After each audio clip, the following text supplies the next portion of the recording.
Los nicaragüenses vivimos una verdadera tragedia, resultado de la pandemia del coronavirus. Tragedia que se ha agravado ante un régimen inoperante y negligente. Y esta pandemia del coronavirus se sobrepone a la crisis política y económica que vivimos desde el 2018 y que ha significado luto, cárcel, exilio. Eso, sin duda, tiene sus consecuencias en la salud mental de los nicaragüenses. El día de hoy conversamos con el licenciado Javier Barreto, psicólogo, miembro del Comité Científico Multidisciplinario de esta situación y sobre todo qué hacer, cuáles son sus recomendaciones para enfrentar estas afectaciones a la salud mental. Muchas gracias, Javier, por estar con nosotros aquí en Platicandito. No, con mucho gusto, claro que sí. Es tan necesario hablar de la parte, sabemos que hay una gran importancia por la parte física. Sin embargo, cuando hablamos de bienestar en las personas, no podemos obviar la parte de salud mental también. Javier, la pandemia del coronavirus, que como decíamos en la introducción, se ha establecido en medio de la crisis política y económica que vive el país, ¿qué consecuencias ha tenido en la salud mental de los nicaragüenses? Es muy acertado hablar de que hemos estado expuestos a situaciones muy estresantes en los últimos 2 años. Venimos hablando de que son dos estresores psicosociales muy importantes que obviamente han venido a alterar nuestras rutinas, nuestras costumbres, nuestras tradiciones, la forma como nos relacionamos con la vida, cómo nos relacionamos con nosotros mismos e incluso cómo nos estamos teniendo que relacionar con la misma muerte. En los últimos 2 años no hay investigaciones específicas, sin embargo, sí han habido algunos sondeos, por ejemplo, sobre los niveles de ansiedad y estrés en la sociedad nicaragüense. FUNIDES hizo una aproximación hace algunos meses y realmente es alarmante los índices de ansiedad y depresión que puede haber en Nicaragua, y eso fue antes de la pandemia. La pandemia, con la incertidumbre que existe, la falta de información fiable, la falta de un liderazgo específico sobre qué es lo que esperar, qué es lo que está sucediendo realmente en el país, qué es lo que, y además no hay información por ser información, sino que además sea una información que nos permita tomar decisiones y actuar en consecuencia. Entonces sí, hay una alteración en este momento. Estamos en el durante de la pandemia y sí podríamos esperar muchos problemas de salud mental una vez que salgamos de esto, específicamente del COVID, además asociado, ¿verdad?, con 2 años, como decimos, donde ha habido muchas pérdidas.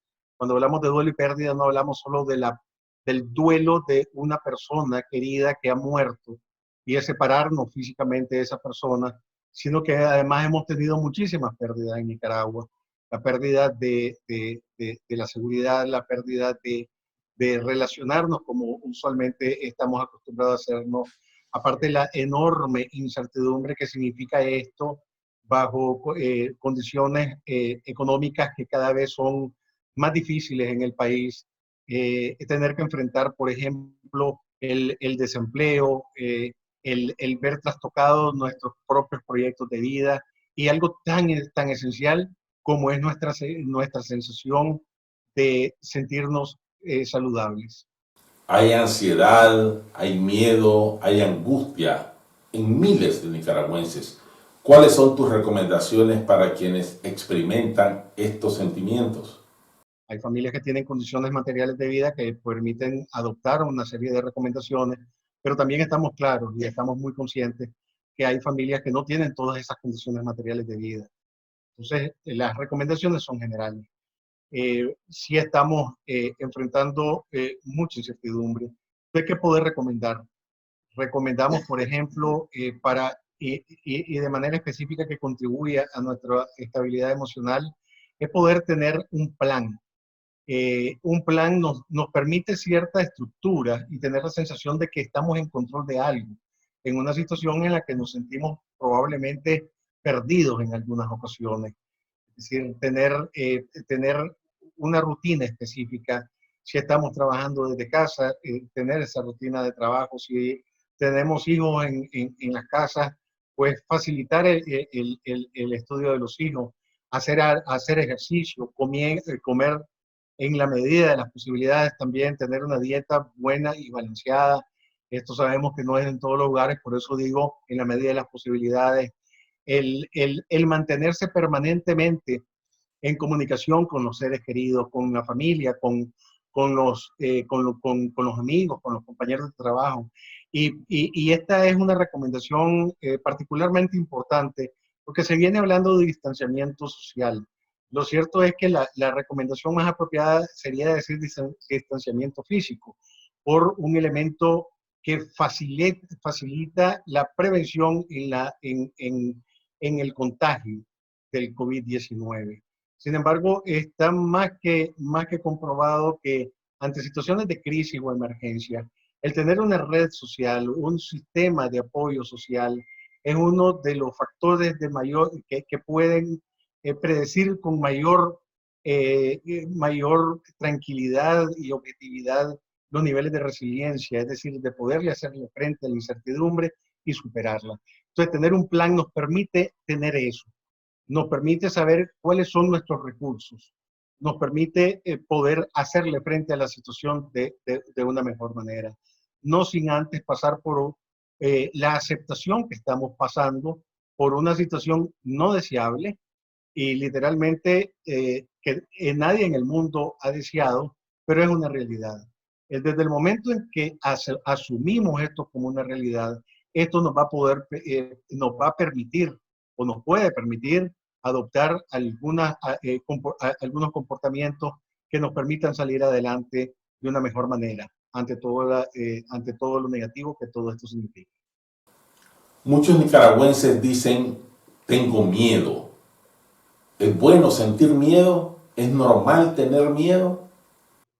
Consideremos que en ese reconocimiento de las emociones que el miedo, tanto como la alegría, la ira, estas son emociones básicas del ser humano. Tener miedo es normal. Es absolutamente normal en una situación en la que sentimos que podemos tener que nuestra vida puede correr un riesgo. Entonces, estas son, y quiero dejarlo muy claro, respuestas normales de personas normales.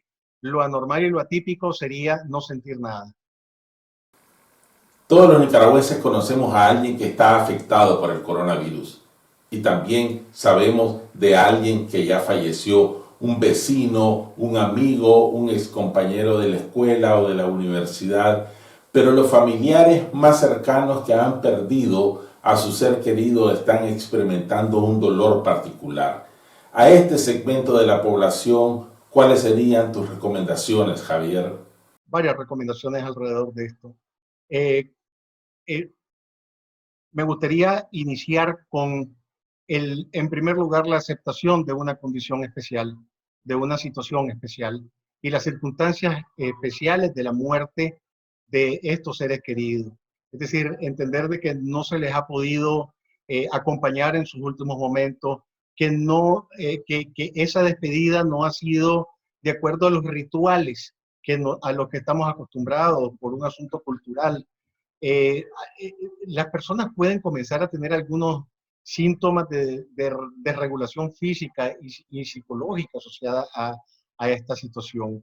Recordemos que somos seres eminentemente sociales y que ante la muerte de un ser querido, de un familiar, pues estamos muy acostumbrados a estar acompañados de amigos, de familias, de personas conocidas que expresan su solidaridad, sus condolencias en este momento. Sin embargo, actualmente no se puede hacer.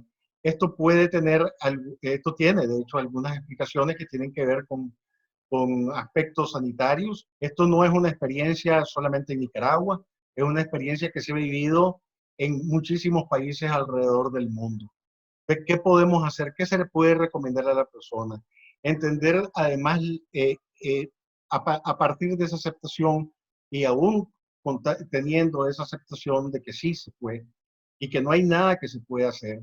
De hecho, se responde a dos criterios básicos de la muerte, que es la universalidad y es la irreversibilidad. Ya una vez muerto no se puede hacer nada. Es decir, ya cuando el cuerpo deja de funcionar, no hay nada que se pueda hacer, y la irreversibilidad es que no hay vuelta para atrás. Es decir, no, desearíamos que no se haya muerto, pero es una realidad que está muerto.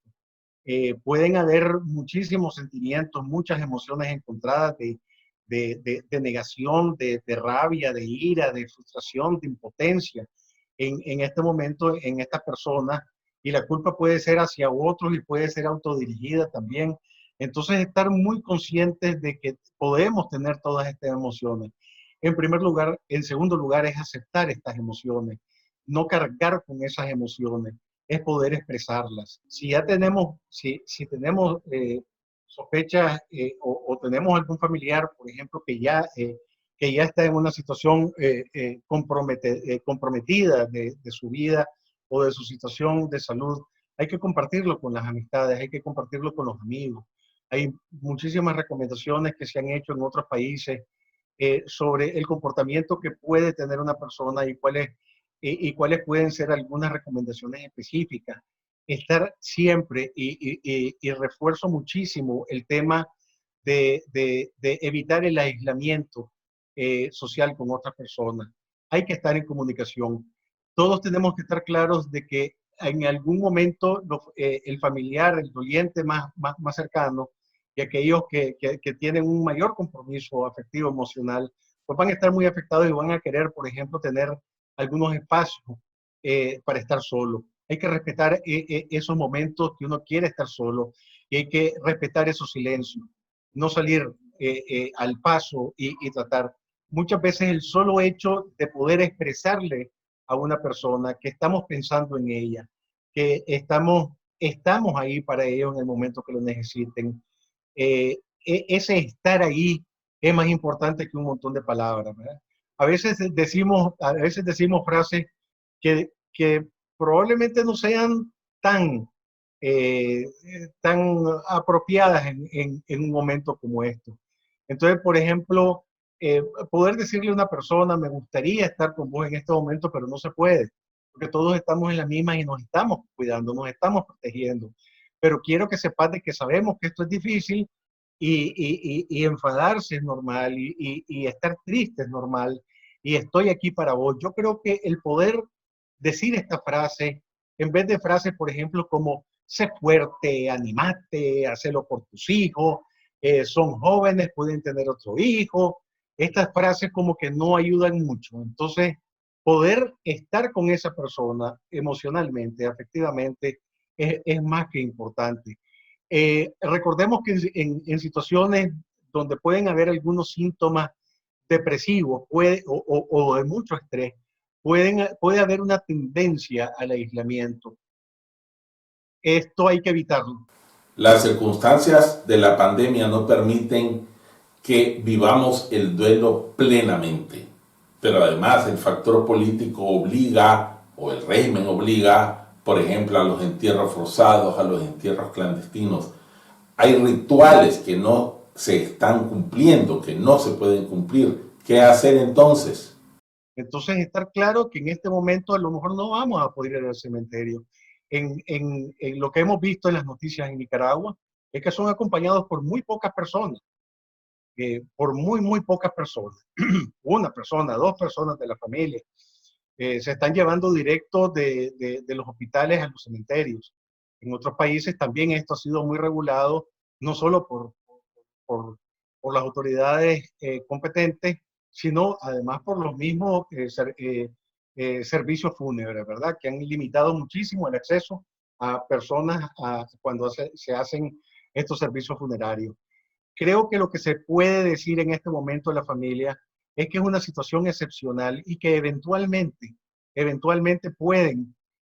van a tener la oportunidad de poder hacer estos rituales, aunque sea de forma posterior. Entonces, hay otros rituales que puede hacer la persona. Puede tener un lugar especial de recuerdos para el familiar. Puede también hacer un libro, compartirlo esto en las redes sociales, compartir con las amistades para que las amistades mismas puedan comunicarse. A veces esperar, por ejemplo, de que a uno lo llamen es un poco difícil porque ciertamente todo el mundo tiene sus propias preocupaciones. Entonces, es muy válido que la persona incluso tenga la iniciativa, si así lo desea, de llamar a las personas con las que se sientan más en confianza, no abandonarse. Puede existir la posibilidad de que la persona deje de bañarse, deje de venir, deje de, de alimentarse adecuadamente y es probable que se le quite el apetito. Sin embargo, hay que ser insistentes, por ejemplo, en que coman algo, aunque sea poquito, varias veces al día, pero que coman algo. Eso es muy importante. Eh, que duerman. Si encima de eso hay una sensación de pérdida, de duelo, de tristeza, de mucho dolor, el no dormir lo único que va a facilitar probablemente a mediano plazo va a ser que pueda exacerbar algunos síntomas depresivos. Entonces hay que permitir que duerman. También es probable que bajo la tristeza, bajo la depresión, deje de hacer cosas que le gustaban. Hay que evitar que eso suceda. Es bueno que la gente se permita hacer cosas que le gustan hacer y no abandonarlas. El hacer ejercicio es algo que se recomienda. Definitivamente el abuso del alcohol y drogas es algo que se desaconseja de forma específica. Entonces, estos son algunos de las recomendaciones específicas que pueden entenderse como recomendaciones generales, porque la verdad es que son aplicables en todo momento. Dos recomendacioncitas más que me gustaría compartir. Entender de que lo que estamos sintiendo es normal de personas normales. Los sentimientos de culpa, la ira, la impotencia, la frustración, estas son respuestas normales de personas normales ante duelo y pérdida. Entonces, reconocerlas.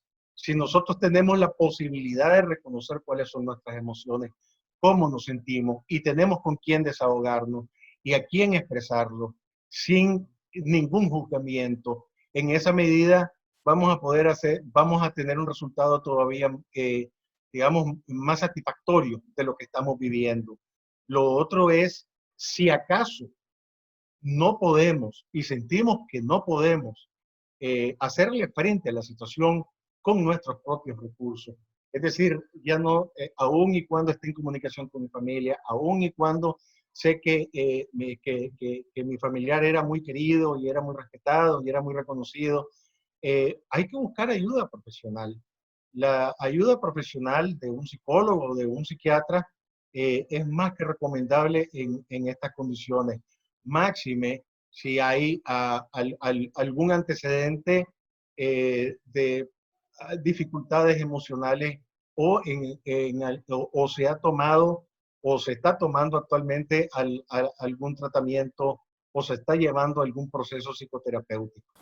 Javier, el Comité Científico Multidisciplinario o el Gremio de los Psicólogos ha planteado o tiene prevista la ayuda en línea para nicaragüenses que sientan la necesidad de esa ayuda profesional. Sí, efectivamente, ahorita ya tenemos conformado un equipo de psicólogos que hemos tenido muchas conversaciones en la preparación para la atención en línea.